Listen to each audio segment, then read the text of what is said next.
This is Mon Health Talk, a weekly program focusing on the dedicated physicians, nurses, and staff at Mon Health, the region's premier community hospital system. People with skillful hands and bright minds using state-of-the-art technology. We don't just practice medicine, we care for people like family. That's why at Mon Health you can feel the difference. Once again, welcome to this edition of Mon Health Talk.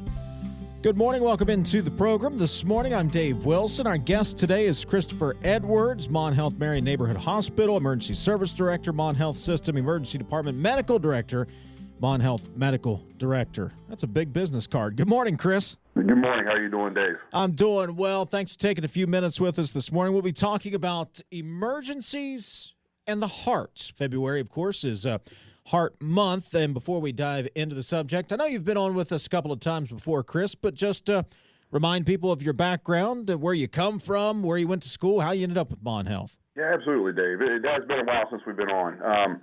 So I was born and raised in Clarksburg, just down the road. I went to medical school at Western School of Osteopathic Medicine.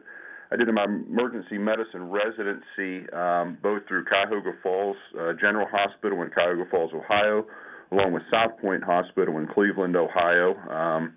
And then after that, my wife and family and I, we all moved back, and I started at Mon Health back in 2007. So it's been a little while now. How did you get involved with emergency medicine especially? To be very honest, I just like the fact that there were, the thought of seeing different stuff daily, taking care of people when they're at their sickest, really being able to make a difference, right at the beginning of someone's emergency or being part of a time when you can help people with potentially one of the worst parts of their lives. And that's kind of what drew me to it. And of course, we're going to talk a lot specifically about the heart today, but I do want to ask before we get too far into the show, how are things going with the Marion Neighborhood Hospital as that has been established and opened up and has been up and running for some time now? How are things going there? It couldn't be better. After we completed our first year in December, we had a real nice kind of anniversary/birthday event. We marked the fact that we saw well over 10,000 ER visits, several, I believe it was like 250 or 300 hospital admissions.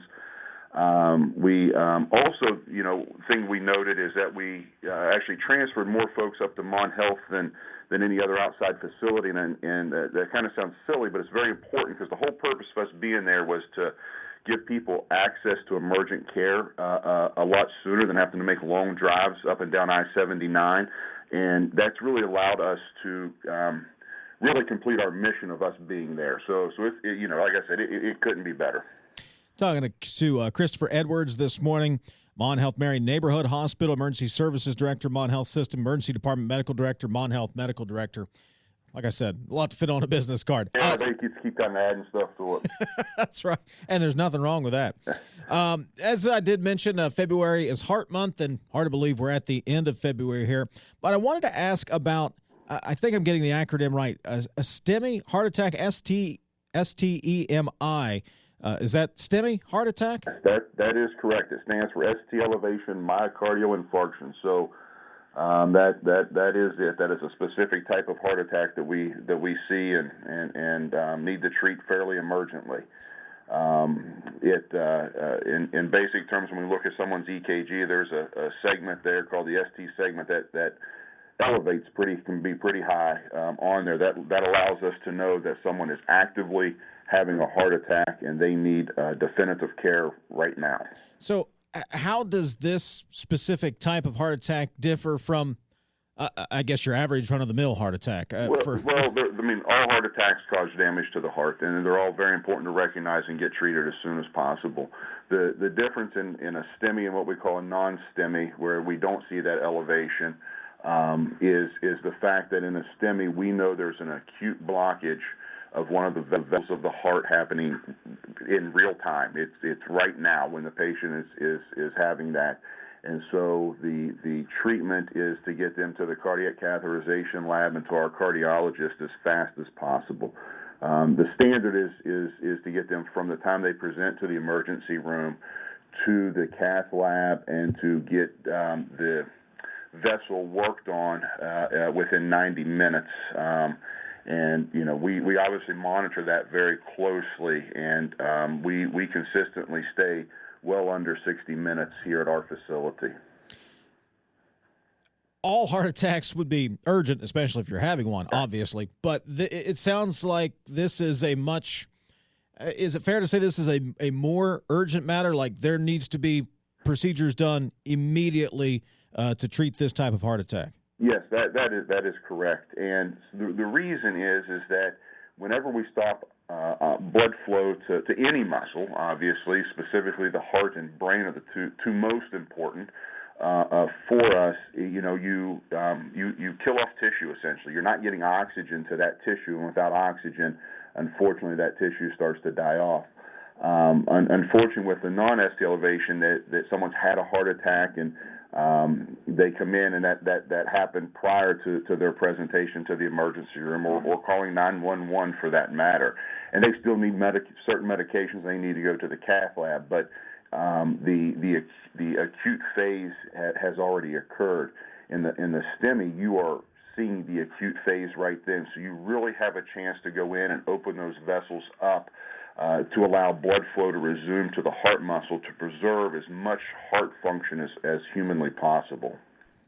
What would cause a STEMI heart attack? Well, there's three main causes, two main causes with a third. The first is, and the most common is what they call thrombotic, and that's just where plaques build up in the vessels, and eventually they build up enough to cut off blood flow, causing it.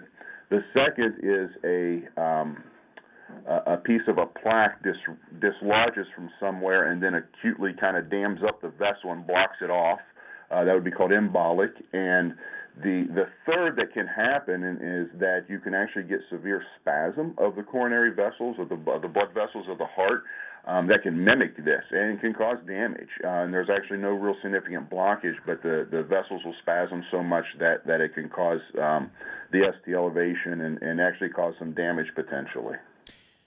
What are the symptoms that patients would experience if they are having a STEMI heart attack? Well, with any heart attack, you're obviously be concerning of chest pain. The symptoms that you look for with the chest pain is if the pain goes anywhere outside the chest, to the left shoulder, left arm, into the neck or jaw, into your back. If you're short of breath with this, if you get nauseated, if you get real sweaty and clammy, those are all the big symptoms that we see with it. I will throw special caution out. And we've noted in women, they won't always have the typical signs. So we'll see a lot of women come in with simple indigestion without real chest pain, things of that nature, and they'll be having a heart attack. So women kind of have to pay a little closer attention, unfortunately. So for the patient, I guess you don't have to sit around and try to go, well, I guess I'm having a STEMI heart attack versus or an average heart attack. No. If you're feeling chest pains, you're feeling those symptoms you just talked about, get to the emergency room, period. Yeah, and I would even go one step further. Call 911. Mm-hmm. And the reason I say that is our Mon EMS team is here in Mon County does an exceptional job of getting to even the furthest outreaches of our county very quickly. And the importance of that is they can start providing definitive care much sooner than someone making a long drive into the emergency room. Things such as giving aspirin or nitroglycerin. The other thing they're able to do that is of tremendous importance to us as we talk about STEMI heart attacks is they do EKGs in the field, and they can transmit those to us. So we know what's going on before a patient ever gets here. And in certain circumstances, we can activate, if you obviously are having signs of this ST elevation MI, we can activate our cardiology team and our cath lab team, so they're literally waiting at the door for you when you come through. So I would urge, if you're having chest pains and the symptoms, or you've got risk factors such as high blood pressure, elevated cholesterol or lipids, diabetes, a smoker, please, or strong family history also, you start having those symptoms, utilize 911. You've mentioned a couple of times the cath lab, and it seems the immediate treatment for a STEMI heart attack would be get in, get the vessel opened up. After the immediate treatment, what are the treatment options available for this type of heart attack? Well, the treatment's the same as having any heart attack aftercare. Obviously you're going to end up taking aspirin daily. You'll be placed on medication for cholesterol. We want to obviously make sure if you have any issues with high blood pressure, we have you on appropriate blood pressure medication at that time. If you require cardiac stents by our cardiology team, you're typically placed on a medication such as Plavix or Brilinta, which helps reduce the clumping or the stickiness of platelets in our blood system to help prevent any future causes of it. In some circumstances, patients are placed on blood thinners. That comes down to what the cardiologists kind of find when they go in and do the cardiac catheterization. And obviously, in certain circumstances, the vessels could be bad enough where we need to get our heart team involved for potential bypass surgery type of a situation. We've reached the portion of the show, Chris, where I can probably answer this. This is the only question I can probably answer on the show. How can you lower your risk of heart disease? I can think of three options right off the top of my head. And it'll probably be the options I tell you. The two most important, on all honesty, is diet and exercise. You need to be active. You need to be out moving around. You need to watch what you eat. The third is make sure you're going in and see your family doctor at minimum yearly to get those checkups, to get your cholesterol checked, to monitor your blood pressures. If you're already diabetic, you need to watch very, very close control of your blood sugars. That's a primary leading cause of both heart attack and stroke. But those are the big ones that you need to do to help and be preventative, for heart disease from that standpoint. When you say active, Chris, how active are we talking about? Are we, you got to go out and run a marathon or get out and rake the leaves, go for a walk? How active is active? Active is getting your butt off the couch and getting out there and doing something. It's as simple as that. The more you can do, the better off you are. But you said it. Get up, go walk. Go to your local gym and get on a treadmill or bike. We're not asking to do a triathlon or a marathon or anything of that nature. It's about getting up and moving around, helping to keep your aerobic activity elevated. That is a very significant piece of this. So it's just a matter of all of us, and I'm as guilty as anybody, getting your butt up off the couch and get out there and do something. Chris Edwards joining us this morning. He's the Emergency Department Medical Director, Mon Health Medical Director, Emergency Services Director, Mon Health Marion Neighborhood Hospital as well. We'll continue our conversation. Got to squeeze in a break. We'll be back in a moment. You're listening to Mon Health Talk on WAJR. Now back to Mon Health Talk, a discussion of the issues, people, and procedures in healthcare today. If you have a question for one of our healthcare guests, call now at 304-296-0041. Christopher Edwards joining us this morning. He's got a whole list of titles, including Emergency Department Medical Director and Mon Health Medical Director. Chris, boy, we could go on for a long time today, but if you could, give me the broad overview of the emergency services that are offered through Mon Health. Through Mon Health System, we have emergency rooms at Preston Memorial Hospital in Kingwood, Stonewall Jackson Memorial down in Weston, Marion Neighborhood Hospital in Fairmont, Mon Health, obviously here in Morgantown, along with Grafton City Hospital's ER. Every one of those is a full-service emergency department. Anything that walks in the door and type of emergency can be cared for, no different than anywhere else or anywhere else in the health system. That's probably one of the things we're more proud about. We've got here at Mon, we're got our heart designation, working in close concert with our cardiology folks, our Heart Care Center of Excellence, chest pain certifications, also with AFib certification. So, we're very proud of being able to work with our cardiologists with that. When we talk about, linking that with cardiac services, any of the facilities you go to and you're having whether it's a STEMI or the non-STEMI we talked about, you're able to be fully treated. When patients present to facilities that don't have cath labs, like we do here at Mon Health, in Morgantown. We have special medicines, clot busters essentially, that we're able to give that help dissolve that clot and start getting blood flow back to the heart. It's pretty amazing to see, to be very honest with you. I've had some cases down in Fairmont where I work in the ER down there also. And you'll have a patient come in with those EKG changes. You'll give them this medicine. You've got an ambulance or helicopter on the way to get them up to Mon Health, to our cardiology team, and you'll literally in real time see the EKG start to normalize because those medicines are working, and then we're able to get you immediately to our facility and get you to the cath lab at that point in time. But like I said, you any type of emergency issue anybody has, all of our facilities can help take care of. You kind of alluded to this just a moment ago, but it really is a team effort with the emergency room doctors and then the cardiac team to come in and treat these patients having these heart attacks and needing urgent care. No, it is. It's an absolute team approach, and it has to be done that way to give the patient the absolute best care. And like I said, I've been at Mon Health since 2007. We've been chest pain certified for well over a decade now.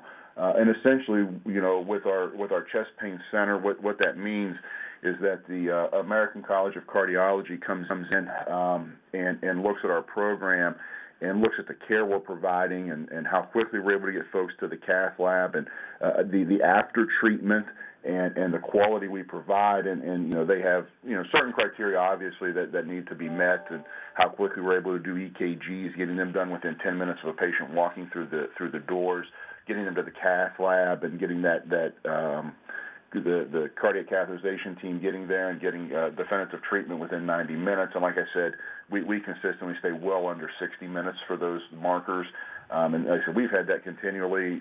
We were able to work with our cardiologist and our electrophysiology team to get the atrial fibrillation accreditation from the American College of Cardiology. And then the really cool thing was getting the Heart Care Center designation of excellence. I guess it was 4 years ago now. And at that time, we were one of only about 125 or 150 in the nation to qualify for that, the only one in the state of West Virginia. And I believe we're still the only one in the state of West Virginia with that accreditation from the American College of Cardiology. Chris Edwards joining us here on Mon Health Talk today. I know a lot of folks, painting with a broad brush, I should say. I can't start naming folks by name, but the idea of, that's just a twinge in my chest, it will go away, or they'll make up some faux injury that they may have suffered. I don't know anybody that's actually ever pulled a chest muscle, but guys will make up, and girls, I suppose, Chris, will make up excuses why it's anything and everything except for a heart issue to go in and get checked. For folks who are like that, maybe ignoring symptoms or trying to come up with excuses why it's surely not my heart, it's no problem. What do you say to them? I have that conversation all the time in the emergency room. Gee whiz, why'd you wait so long to come see us? We could have probably done something a little sooner for you. And you're exactly right. You get every people want to make excuses just because they don't want to believe they're sick and having a heart attack. And I get that. I do. But the simple answer is every one of those excuses you threw out there, man, I pulled a muscle, I overdid it, it's just indigestion, my back's hurting, I've kind of got this chronic thing. As sad as it sounds, or silly as it sounds, I guess, those things are going to kill you. The heart attack will. So when you have chest pain, and we talked about those symptoms, of radiating pain into your arms, back, neck, shortness of breath, sweaty, nauseated, and you've got risk factors. If you have high blood pressure, elevated cholesterol, diabetes, you're a smoker, you got family history.